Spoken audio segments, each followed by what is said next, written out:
James, good evening. Welcome to TIGERBITE, bringing you all the news, views and interviews from Glasgow Speedway.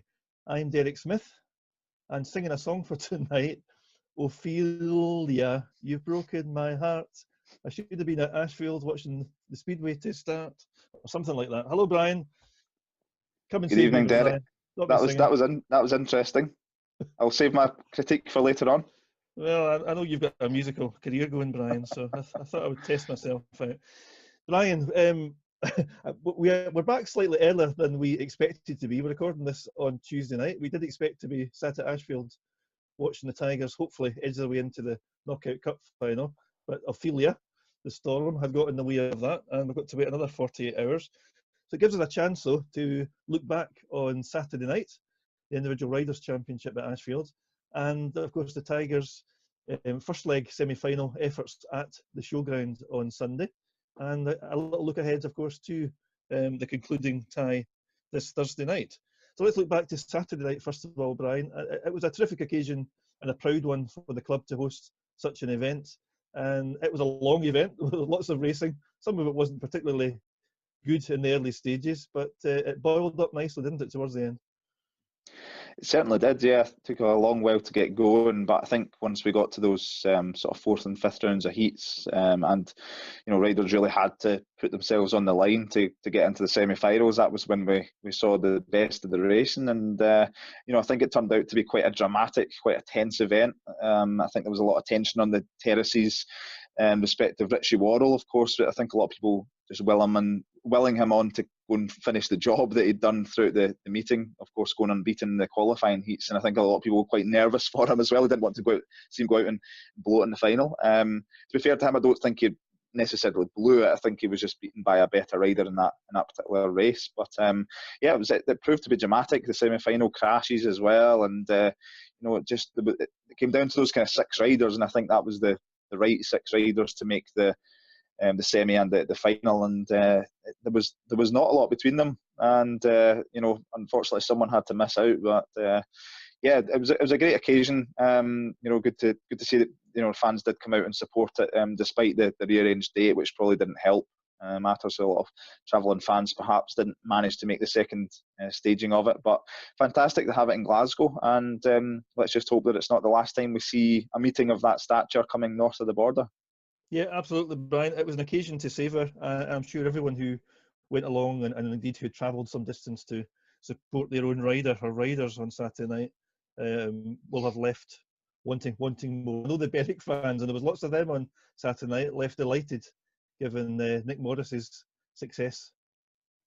It was fantastic to see that, actually. If there was one rider you perhaps wanted to win it from a Glasgow point of view, obviously Nick's a former Glasgow rider. He's twice ridden with us and won the league with us, so he sort of holds a special place at the club. But I think Berwick were probably the best travelled group of fans, actually. So it was good to see them rewarded for making the trip up. I know they had a busload of them, plus many others, I'm sure. So that was great. It was good reward for them. They might have thought that Nick's chances were sliding away towards the middle of the meeting. He wasn't really getting going, and he only sort of won one of his qualifying heats. So he's perhaps the outsider going into those semi-finals. But just that was great to see, and fair play to Nick Morris. He stood up when it counted and won the crucial heat. And of course, in Nick's pit bay on Saturday night were a few familiar faces, a few former Tigers indeed. Sean Courtney and the legend that is James Grieves, the all-time number 2 point scorer for Glasgow Speedway. And we managed to catch up with James a little earlier to reflect on how much he enjoyed Saturday night. Let's focus on the events of Saturday night, and of course a win for Nick Morris at the Individual Riders' Championship at Ashfield. And to help us reflect on all the events on Saturday night and give us an inside pits view of what went on, we're delighted to be joined by Tigers legend, and I mean that in the sincerest way, James Grieves. Hello, James. He's frozen. That was my best intro ever. I'm here. Right, on you go. How you doing? All right. Hi, James. Thanks for joining us. James, James, we've asked you on just to reflect on the events of Saturday night. It was a big occasion for the club, of course. with that particular event being staged for the first time in Scotland, never mind Glasgow. And of course, you were a more than interested spectator on Saturday, given that you were frantically working in Nick Morris's pit bay on Saturday. I think we all know what the answer is going to be, but give us your recollections on the result on Saturday. Well, obviously, I was delighted that Nick asked me in the first place to mechanic for him, and I was delighted.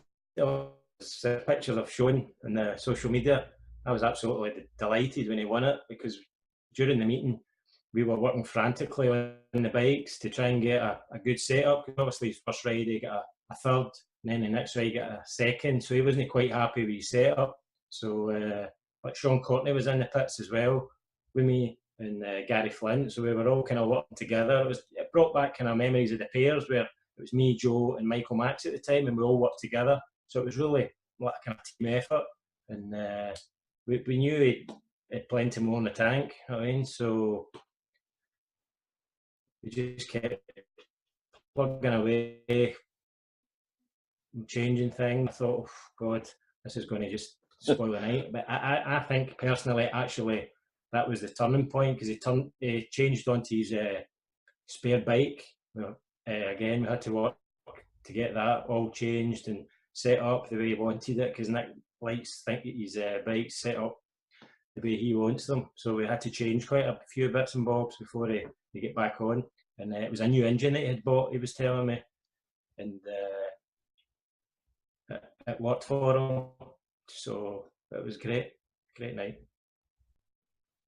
James, I would imagine your friendship with Nick dates back to 2011, when you would probably have first ridden together. I guess I take it you've just kept in touch ever since then?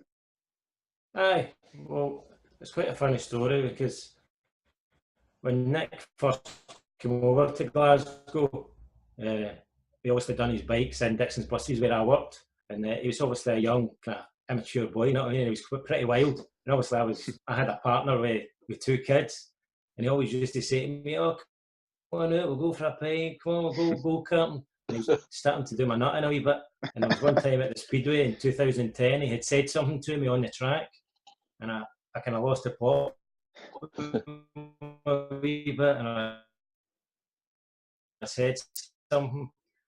So that got changed, and we were struggling to get practice at the beginning of the season. So I can't remember how it came about, but me and Nick ended up travelling down to Stoke together for a practice, and I'm not kidding, the whole journey down I couldn't stop laughing at Nick, and ever since then we've been really good mates, and always keep in contact with him. I keep tabs of his scores and always text him and wish him good luck. And so when I got the call the last time before the one was rained off, I was delighted that he'd actually asked me, because I thought he would just maybe bring one of his own mechanics up, so I was really up for it. So, and to make it even better was the fact that he won it. James, we'll talk much more about Saturday night in just a second, but it occurs to me that, you throughout your career, you're no stranger to big speedway events. However, if you don't mind me saying, you're a little bit of a stranger to Glasgow Speedway these days. We haven't seen an awful lot of you since you retired.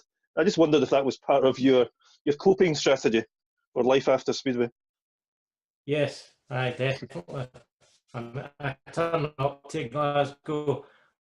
I mean, it's a great show now. They've got a great stadium and all the rest of it. But for me personally, because I'm not really involved, I liked it when I was helping Nick that season. I really enjoyed that. But just to come up and watch, it doesn't really do it for me. Do you know what I mean? I want to be part of it. Like Saturday night, being part of that in the pits, somebody winning races. That's what I thrive on, and that's why my reaction was on Saturday. But that's why I've not been lately. I mean, if I was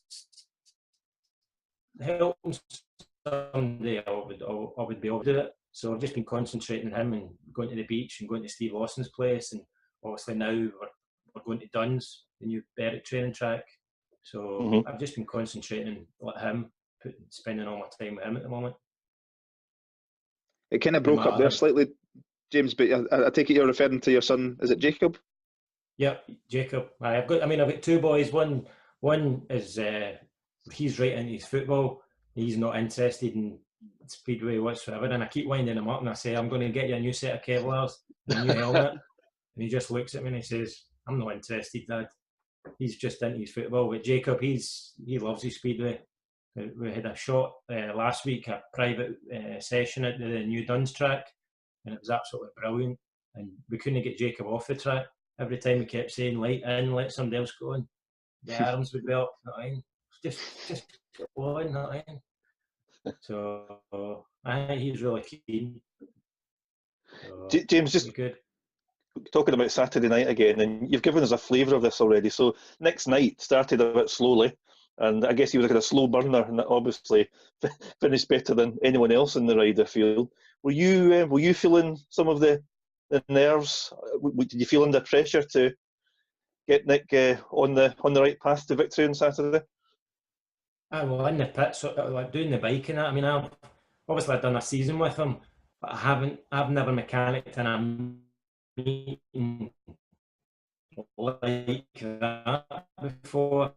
And ripping off me, actually working on the bike, changing the tyres, changing jets, changing timing, making sure the tyre pressure's right, making sure there's loads to do. Do you know what I mean? So you're like 100 mile an hour all the way, plus you're trying to kind of say to Nick, you know what I mean? It's not all over yet, because you were hearing people saying, "Oh, I think Richie Worrell's going to win it. He's won 4 races, he won 5 races." But I said to Nick, it's not all over. No, I mean, if you get that final, that's the race that matters. So I don't know if you've seen the televised match last night, James, and Chris Trattles, who's a Spannerman extraordinaire. He's helped Richard Lawson and James Sargent amongst many others this season, and he was spanning in for Nick last night, obviously at Leicester, and he looked a bit under pressure just before heat 15. Could you? I don't know if you've seen it, but I'm sure you can relate to that. No, I've never seen it.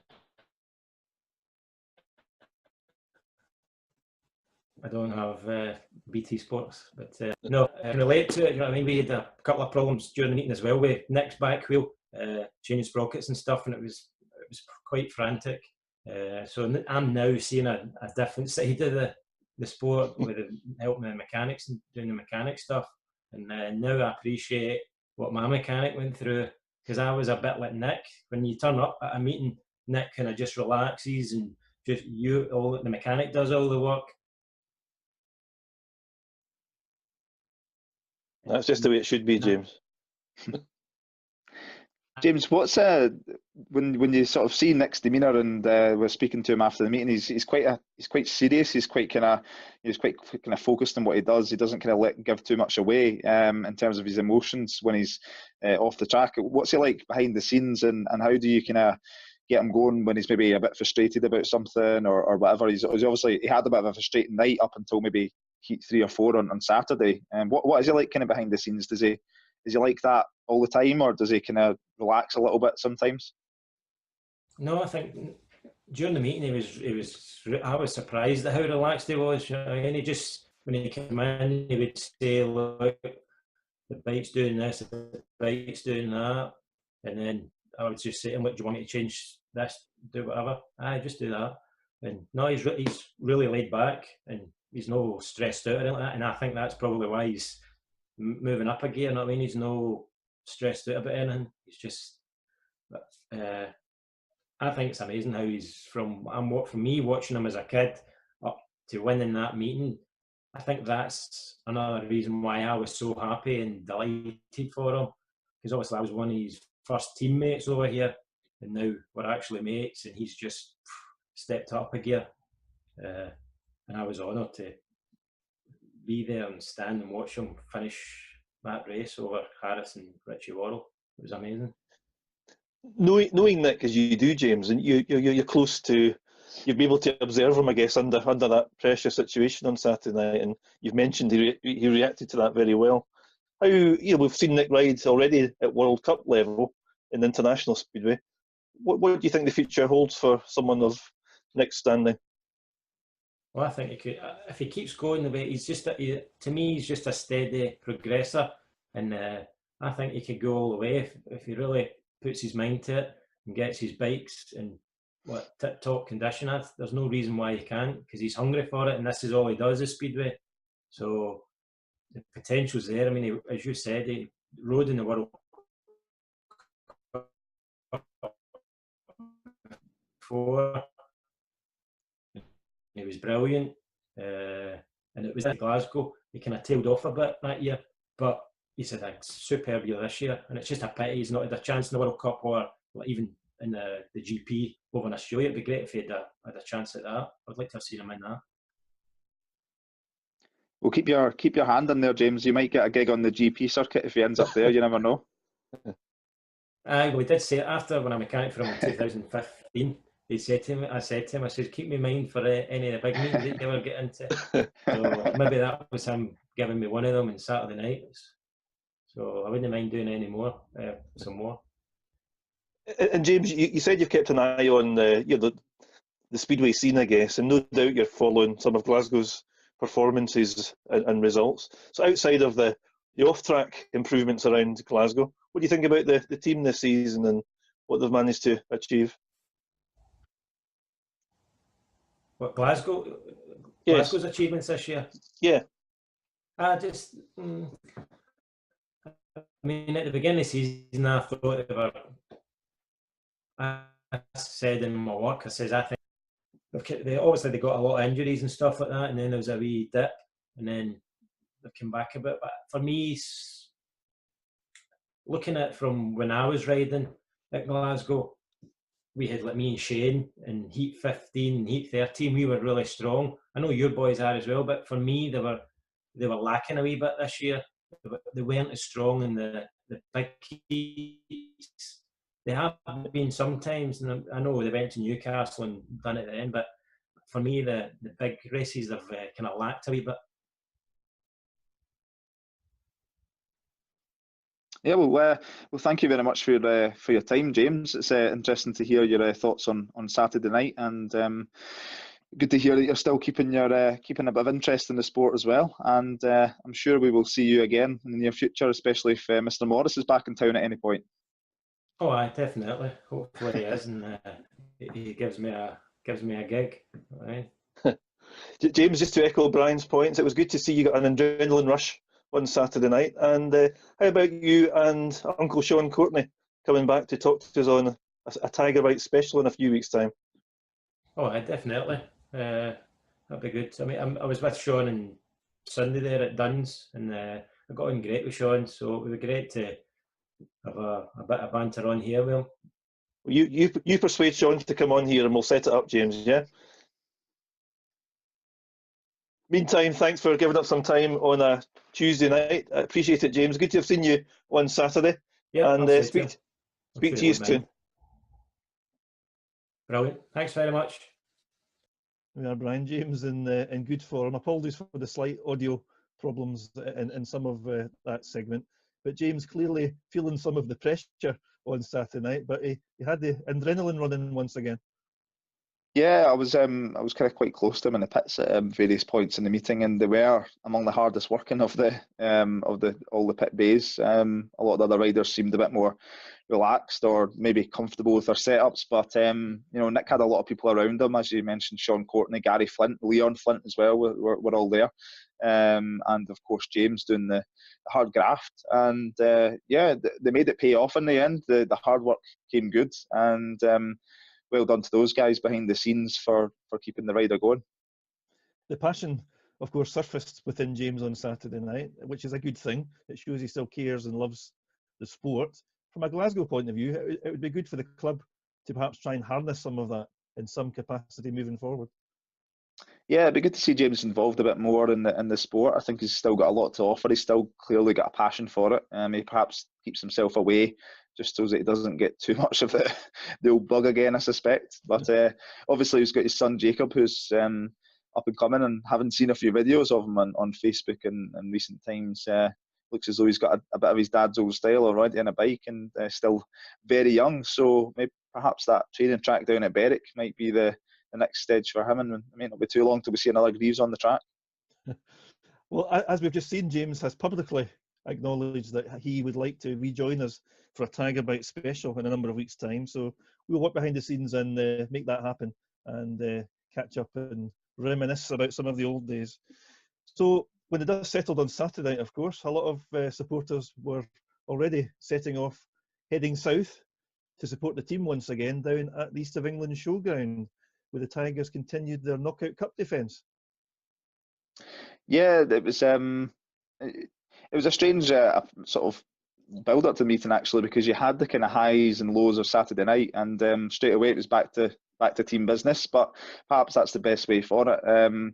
Yeah, we went down there and a 50-40 defeat in the end, which I don't think is too bad an effort, given you've got to remember we didn't have any tactical rides in that meeting. We were 14 points behind at one point. We still didn't have our full team, and perhaps by their own admission, one or two of the guys maybe not quite in their best form, and we still managed to get 40 points. So I think that's a decent effort given the strength of the Panthers team at the moment. They're in a real upward curve at the moment, and a few of their riders on really good form, as we saw on Saturday night. Certainly two of the Peterborough riders in the top six. So it's a good effort to go down there and take 40 points. I think that sets things up very nicely for the second leg, and as Stuart said earlier in the week, it's certainly right in the balance. Yeah, I agree with you, Brian. You yourself mentioned on TIGERBITE last week that the East of England showground hasn't always been a happy hunting ground for us, and it's a testing, sapping big track. And I think our side showed some resilience once again to peg back a few points on the Panthers. And as you say, 10 points, I'm fairly certain the riders and Stuart would have settled for that before tapes up on Sunday. So you've mentioned the second leg, of course, which should have been tonight. We're going to have to wait, be patient just for 48 hours longer. We scheduled for this Thursday night, tapes up at 7:30. And fingers crossed the weather behaves and we can get lots of Tigers fans behind to encourage the team for one further big push, and let's see if we can overturn that 10 points. Yeah, the fans obviously get a crucial role to play, but I think it's all to ride for it. It really is on a knife edge. I think this one, I don't think you can look at either team and say that they're the favourites. I think we could quite easily go out and win that quite comfortably. At the same time, Peterborough have got the kind of strength in their team to come and do some real damage at our track. So yeah, it could be a really tense affair. It could go right down to the wire actually, and I suspect it probably will. I don't think there'll be too much in it, on aggregate. I think we just need to go out and get a couple of good heat wins, early advantages. Peterborough went and did that on Sunday, 5-1 in the first heat, and that sort of set them up nicely for the rest of the meeting. I think if we can go out and avoid, conceding any points to them, just gradually eat away at that deficit, then I think we'll be okay. So I think we've still got a big chance in that meeting. Yeah, I mean, every meeting, of course, is a fresh occasion, so you can't necessarily compare one meeting to another all the time. But in terms of a recent indicator, look no further than Saturday night. The form that Richie Worrell was in, the form that Richard Lawson was in, Aaron Summers had a strong meeting on Saturday too. It looks like our top three are up for the fight once again. Yeah, exactly. Richie went through the card on Saturday, barring the final.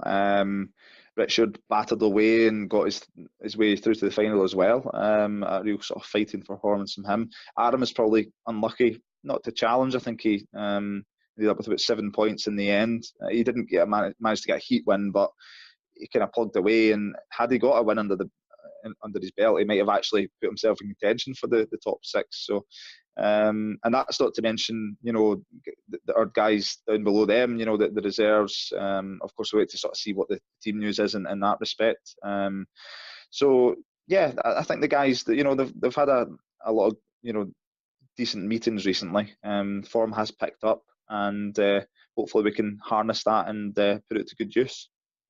Absolutely. Thursday night now becomes the focus for 2017. It's on a team level, it's now the biggest meeting of the season. And another team, of course, with one eye on Thursday night are the opposition, Peterborough. Now, a little earlier, we caught up with Panthers co-promoter Ged Rathbone. Ged, thanks for joining us. Thanks for allowing us to cut into your midweek schedule. And Ged, it looks like you're in a lovely, exotic, romantic location there. Yeah, we've just had a run out to Whitby. So we've obviously had a phone call off yourselves to come and do some interviews, and obviously we'll always oblige regarding Speedway. So thank you very much, Ged. We'll fit it in. So, Ged, we find ourselves, Glasgow and Peterborough find ourselves at the halfway point of the Knockout Cup semi-final. Panthers 10 points to the good from the first leg on Sunday, and of course, had Ophelia not interrupted the weather up here, you would have been in Glasgow as we speak to watch the second leg, which is now going to take place in 48 hours' time on Thursday this week. What's your thoughts? What's your thoughts on that half-time position from a Panthers point of view? Any lead against Glasgow is a good lead. You know, at the end of the day, Glasgow are quite clearly one of the best teams in the league. So, you know, we never take anything for granted. We would have liked a bigger lead, and we were in a position where we should have really stamped our presence on the actual first leg. But one or two machine problems and Simon coming to grief in, I think it was heat 12, you know, or sorry, heat 14. You know, it did affect the score slightly. But, you know, at the end of the day, we're there to do the best. We're there to put on a performance, and that's what we'll do, and we'll do the best for our fans to try and get to the final. What do you make, Ged, of the prospect of coming to Glasgow? It's a place you won at, of course, earlier in the season. So it must be a kind of track that a few of your riders quite enjoy. It's I mean, Glasgow, you know, when you look at Lawson and Summers and, you know, Dan Bewley, there's no easy races, and it's as simple as that, and that's what we've got into our lads. You know, they need to be on it, and if we're on it, we can get a result there, you know, as we proved this season. If we're not on it, then we'll go out the cup. You know, riders of that calibre, you know, you need to be on your game, and at the end of the day, if we want to win a cup, we have to beat the best, and, you know, Glasgow's certainly one of them. Ged, you mentioned Simon Lambert a couple of minutes ago, and he's a big rider for you. He guested for Glasgow a number of weeks ago and proclaimed it was a track that he didn't really rate and didn't perform well around. But of course, he went on and scored I'm sure he scores double figures that night. Yeah, and of course, he performed well for Panthers in opposition to Glasgow. But home and away, he's a key rider for the Panthers, isn't he? We've stuck by Simon now for a few years, and we keep telling him that he needs to push on in his career, and he's the type of rider he can score big points. You know, there's one or two tracks that he really struggles on, but in general, you know, he can definitely be a 6-7 point rider, and it's proved, obviously. You know, he scored big figures on Sunday, and again, like you say, the last time we were at Glasgow, he scored big figures, and the night before, Gueston for you, he did. So we never put any pressures on our rider. All we genuinely say to him is go and enjoy it, and what will be will be. If, you know, if we're good enough to win, then we are. If we don't, then we'll take it gracefully. So, Ged, given you guys were out the running for the league quite early on, you missed out in the playoffs, of course. You picked up the Fours trophy, but is this your one chance really to win a team trophy? It must take on a little bit of extra significance. Of course it does.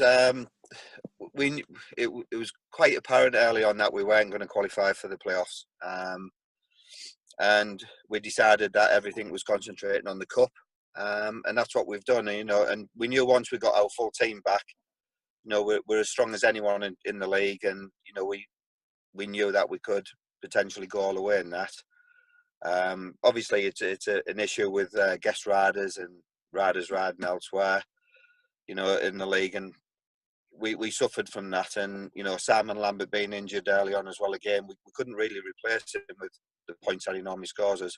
So we knew that the cup was where we had to go, and, you know, we're one step away from getting to where we want to be.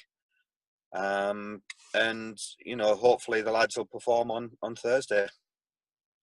Ged, you talked about the league season, and by the way, you're sitting in 5th place in the league, so it's been far from disastrous on that particular front. But mid-season, of course, you just have to make some surgery to the team, and brought in Chris Harris, and I just wondered, you know, was that I guess an admission that the starting lineup, the strategy at the start of the season was wrong?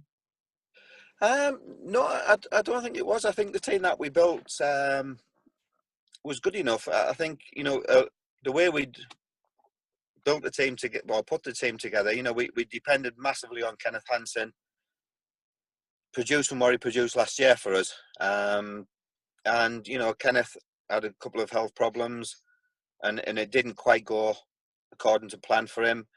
The track early season wasn't quite what we wanted. So, you know, with a few different combinations in there, we just didn't really perform how we expected. And, you know, we could have stood by Kenneth and carried on and not made the change. It could have quite easily been Ulrich Ostergaard, who we replaced and kept Kenneth in. You know, but, you know, Ulrich was the team captain. We knew, obviously, one or two issues that he was having with machinery. And, you know, I think we've been proved that we've made the correct decision, you know, by leaving Ulrich in there and bringing Chris in. You know, and again, it's not just for our team. You know, we've done it for Speedway because everyone wants to see Chris Harris. You know, and everywhere we've gone on an away meet, and he's a major crowd puller. Yeah, I agree. Absolutely agree. Is there a little bit of frustration, Ged, that you didn't manage to have that team from the start of the year? Because the way you've gone in the second half of the season, you would potentially have been challenging right up there at the top. To be fair, we actually did seriously look at Chris at the start of the season. But we looked at him riding in Poland, and then we looked at, obviously, him doubling up. And we just felt that you know, with his racing Sundays, we just wouldn't have him enough. And obviously, you know, there was issues with him, his Polish team. Chris obviously didn't want to do as much travelling. And it was actually in a hotel in Berwick. About midnight, we'd actually just been beaten by Berwick, and it was about 11:45. And I just decided there and then that I was going to make a phone call, which we did to Lawrence Rogers. He got in touch with Chris, who had just left Rye House, and he was travelling over to Poland. So I think we got him at the right time, and we probably agreed a deal in about 10 minutes. And we've never looked back. And, you know, and it's, when you look at the way Glasgow build a team, they have some really top end riders, 2 or 3 of them in there. And it does make a difference when you get to the heats, you know, 13, 14 and 15, when you've got the big hitters in there. We have had some valuable points from them. Ged, us Speedway fans in the UK, you know, I'm quite sure would agree that Peterborough as a racetrack is right up there. It's one of the best, and I'm sure you would tell me it's the best in the country. And I always enjoy watching racing from the showground. I wasn't even going to say that. But what I was going to ask, though, have you been pleased with the off-track reaction to your efforts and the team's effort this season in terms of your support? The support has been brilliant. Being totally honest with people, you know, the last few meetings have been really disappointing. But I think that's because Speedway, you know, there's teams that haven't raced for 4 or 5 weeks now. So I think the interest has disappeared from some supporters, where you get your travelling supporters. We had a decent crowd for the semi-final. To be honest, I was expecting a little bit more. But I cannot fault, you know, my supporters have stood by us from day one, from taking over. They've been the best. Every team says they've got the best supporters, but generally, you know, we have a group called the 67 Club. They go down and clean the place. Every Sunday we have a meeting. Monday morning, they're down there cleaning the grandstand, the pits, the whole area, and they do it all free of charge because they love the club. I cannot fault them. And my praise goes out to every single one who does that, and every single supporter that stood by us. Isn't the Speedway fraternity brilliant, Ged? It is, and we need to realise that, and we need to show that respect back. You know, and that's what I've tried to do. In you know, since 2014, at the very back end, when I got sort of involved in 2015 when we're done, we try and put on a performance, we try and put on a show, and we try and be as professional as we can, and we try to give the best racetrack that we can produce. You know, we haven't got the massive amount of funds, you know, but what we do have is hard work, dedication and passion. And finally, Ged, what's it going to require from you guys on Thursday night to come away from Glasgow as KO Cup finalists? 41 points. Good answer. We're not bothered how we do it. You know, I think it's going to be a cracking meet, and I think the supporters from Glasgow need to be there. I'm sure we'll have some travelling support going with us as well. I know there was people going today, so whether they can still get there on Thursday.